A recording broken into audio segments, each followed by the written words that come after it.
Praise the lord. హల్లెలూయా. ఎలా ఉన్నారంతా? బాగున్నారు కదా? మీ కొరకు ప్రతిదినము ప్రార్థన చేస్తున్నాం. మీరు మా కొరకు ప్రార్థన చేయండి. ప్రభు మన జీవితాల్లో ఘనమైన కార్యాలు చేయుదురుగాక. ఒక చిన్న మాట మీతో పంచుకుంటాను. ఈ సమయంలో భయంతో ఉన్నావా? దిగులుతూ ఉన్నావా? చింతలో ఉన్నావా?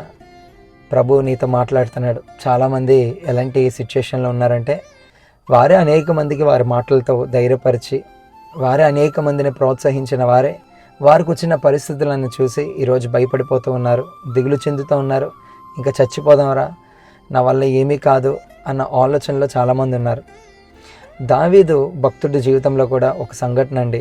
దావీదు గొలియాతును జయించిన గొప్ప వీరుడే. కానీ ఒక సందర్భంలో 34వ కీర్తన 4వ వచనంలో, నేను యెహోవా యొద్ద విచారణ చేయగా ఆయన నాకు ఉత్తరం ఇచ్చును, నాకు కలిగిన భయములన్నిటిలో నుండి ఆయన నన్ను విడిపించును అని దావీదు అంటాడు. ఈ కీర్తన పై భాగం మనం చూసినట్లయితే, దావీదు అబీమెలెకు ఎదుట వెర్రివాని వలె ప్రవర్తించి అతని చేత తోలివేయబడిన తరువాత రచించిన కీర్తన.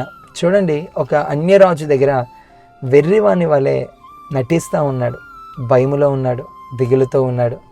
అటువంటి సమయంలో దేవుని యొద్ద మొరపెడుతున్నాడు, దేవా నాకు కలిగిన భయములన్నిటిలో నుండి నన్ను విడిపించయ్యా.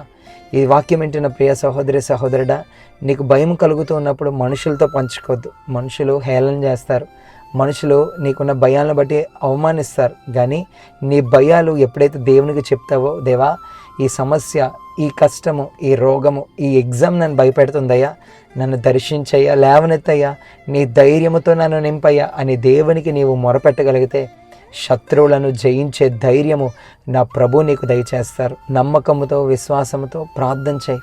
నీకు కలిగిన ప్రతి భయంలో నుండి నా ప్రభు నేను విడిపించి తన మహిమ కొరకు నేను వాడుకుందుదురుగాక. ఆమేన్.